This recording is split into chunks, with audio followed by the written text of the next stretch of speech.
Welcome to today's video, and today we're talking about red flag number 26, which is empty promises and future faking. Now, one thing that narcissists are really good at is making promises that they never keep, and they will future fake to get you to do what they want at any given time. Now, this usually happens in the early stages of the relationship too, but it takes on a whole new level in the relationship once you're kind of getting deeper in. And the promises they make initially, they're usually built around exciting future plans like vacations together or even marrying you. Because though many of them do want to rush you into marriage, many of them actually don't. But they will dangle the marriage carrot frequently to keep you hooked on the promise of this dream coming true for you.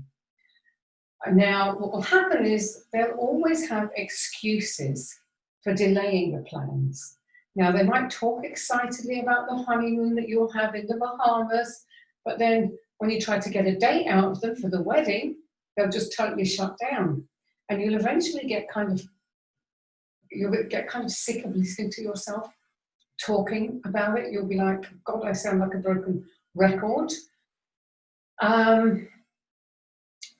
When this happens and you keep going on about it, you're getting fed up listening to yourself talking about it, they're getting fed up and they might get very irritated with you and shut you up and just say, like, enough.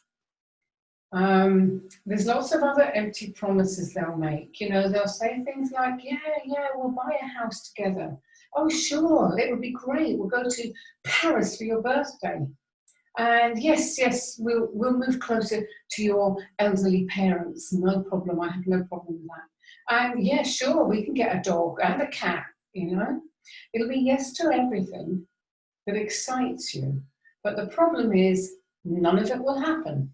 And then it also starts affecting the little day-to-day things in your life.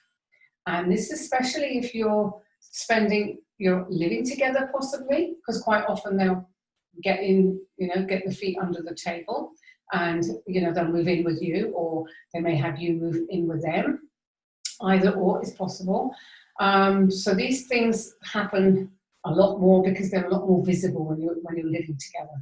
So they might promise, to call you at a certain time, to help you with the weekly grocery shopping, or to collect something from the dry cleaners, or maybe pick up a takeaway.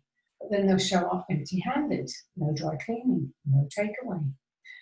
Or they don't show up, to meet you to go shopping. And then, this is when it starts to get insidious, is when they pretend that they never agreed to do it in the first place. And that's part of the gaslighting process, which I will be covering in a separate video because it's a little topic all on its own. Now, the reason that they do this is to keep you bonded to them and keep you believing in a non-existent future. And again, I'm going back to, the big promises that they make. The truth is they actually have no intention of ever keeping their word. So they'll lie and they'll wriggle their way out of every promise that they've ever made to you.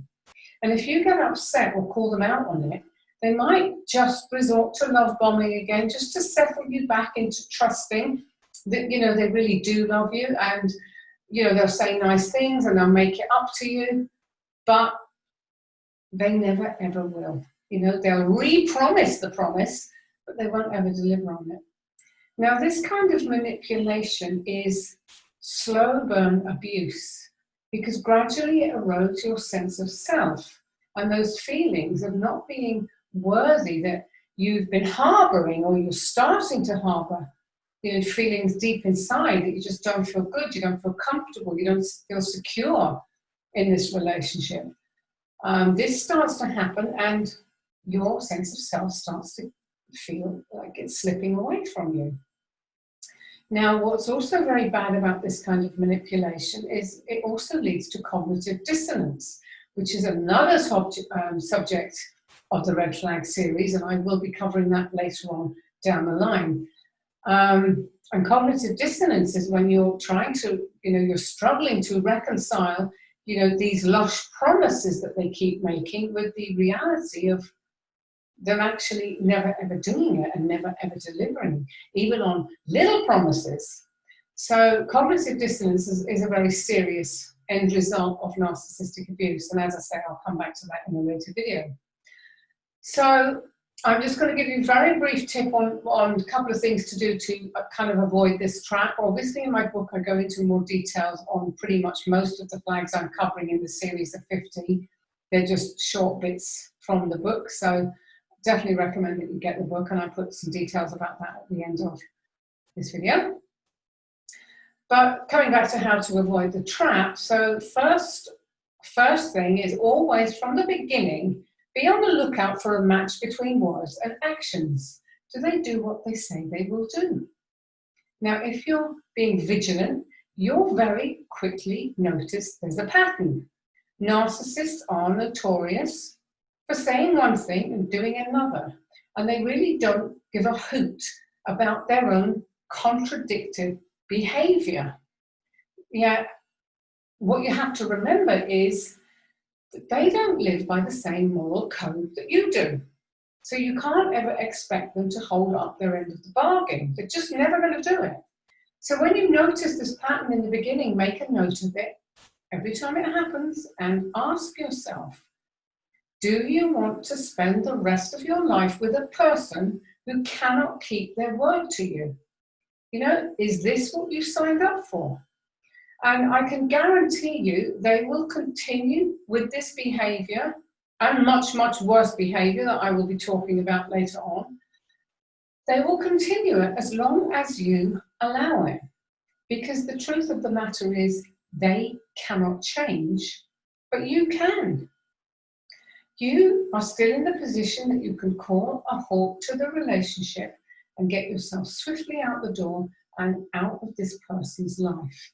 That's always my advice to you, especially early on, okay?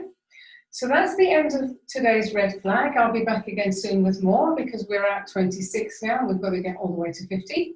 And the next chunk is going to be, because the book is kind of done in chunks and sections, so the next chunk is going to be about where the real damage starts with narcissistic abuse, and it's when the devaluing kicks in. So do come back and check those videos out, and I'll see you again soon. Thank you for watching. Bye for now. So thank you very much for watching. I hope you found that, that flag useful to know about. So my name's Maria McMahon. I'm a clinical NLP hypnotherapist, and I help women and men who are trying to overcome narcissistic abuse. I have 2 Facebook groups. One is for guys, it's private group, guys only. One is for women, also private group, women only. So what I'll do is I'll put a link below the video, some links about how you'd like, if you wanted to connect with me, how you'll be able to connect with me. I'll also put a link to the book, which is currently on Amazon for just 99 cents, so it's pretty cheap. Now, if you found this video helpful, please like and comment and subscribe and come back soon for more red flags, because every Monday, Wednesday and Thursday I'll be posting until I get through all the 50. Okay, so thank you very much again, and I will see you soon. Bye for now.